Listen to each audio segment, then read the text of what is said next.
السلام علیکم پاکستان، حمید نقیبی آپ کی خدمت میں حاضر ہے۔ ناظرین، کیا آپ یقین کریں گے کہ پاکستان کے دریاؤں میں ایک ایسی مچھلی داخل ہو چکی ہے جو گولی سے زیادہ سخت، زہر سے بے اثر اور افزائش میں خطرناک ترین ہے۔ ایک چھوٹی سی مچھلی نے پاکستان میں سرکاری محکموں کی نیندیں اڑا کر رکھ دی ہیں۔ ڈیجیٹل میڈیا پر شور مچ گیا کہ یہ دشمن ملک کی سازش ہے اور اس نے اس مچھلی کو پاکستان کے پانیوں میں بھیجا ہے۔ کوئی کہہ رہا ہے کہ یہ مچھلی جاسوسی کرے گی، کوئی کہہ رہا ہے کہ یہ پاکستان کے پانیوں میں تباہی پھیر دے گی اور دریاؤں نہروں سے ہوتے ہوئے فصلوں تک پہنچے گی اور کسانوں کی بھی تباہی پھیر دے گی۔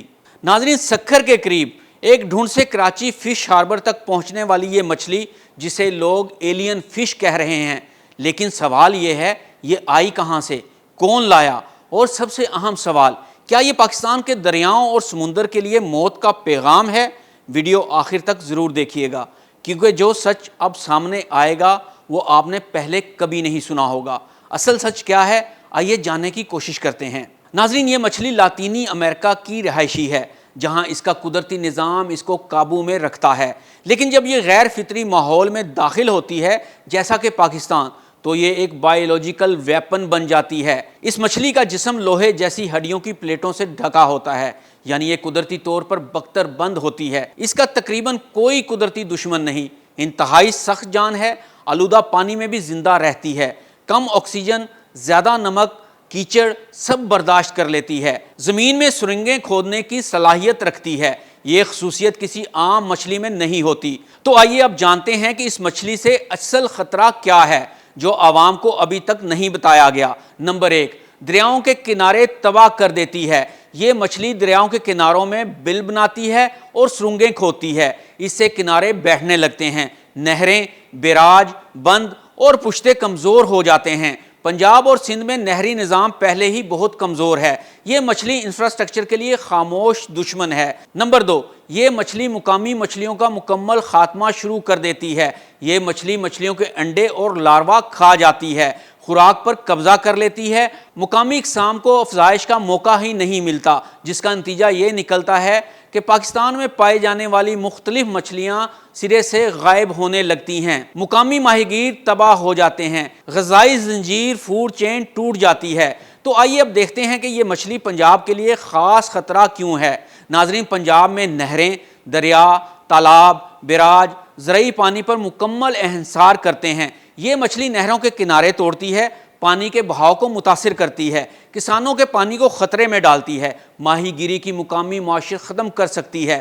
یہ صرف مچھلی نہیں، زرعی و آبی سلامتی کا مسئلہ ہے۔ تو آئیے اب یہ بھی جانتے ہیں کہ یہ مچھلی سمندر کے لیے خطرہ کیوں بنی ہوئی ہے۔ یہ عام تاثر ہے کہ یہ صرف میٹھے پانی کی مچھلی ہے، مگر حقیقت یہ ہے یہ کھارے پانی میں بھی زندہ رہ سکتی ہے، دریاؤں کے ذریعے انڈس ڈیلٹا تک پہنچ سکتی ہے، وہاں جھینگا کی نرسریاں متاثر کرتی ہے، مینگروز کے جڑوں کو نقصان پہنچاتی ہے، فش ہاربر کی معیشت کو خطرہ پیدا کرتی ہے۔ کراچی فش ہاربر تک اس کا پہنچنا خطرے کی گھنٹی ہے۔ ناظرین، اب اہم سوال یہاں یہ پیدا ہوتا ہے کہ یہ مچھلی پاکستان تک آخر پہنچی کیسے؟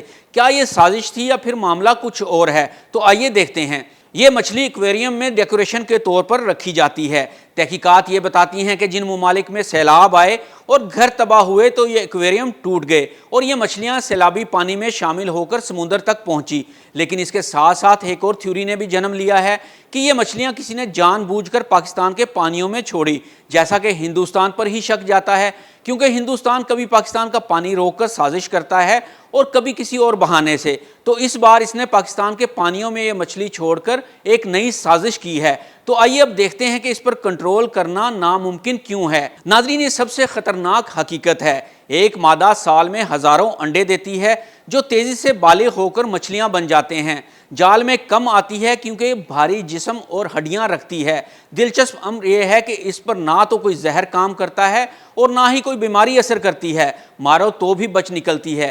اس لیے دنیا بھر میں اسے انویسو اسپیشیز فرام ہیل کہا جاتا ہے۔ آخری بات، یہ کوئی عام خبر نہیں، یہ پاکستان کے دریاؤں، زراعت، ماہی گیری اور سمندر پر سیدھا حملہ ہے، خاموش، آہستہ مگر تباہ کن حملہ۔ اس مچھلی کے تدارک کے لیے حکومت کو بڑے پیمانے پر ایک آگاہی مہم شروع کرنا ہوگی تاکہ پاکستان کو بروقت بڑے نقصان سے بچایا جا سکے۔ ناظرین، حمید نقیبی کو اجازت دیجیے۔ اللہ حافظ۔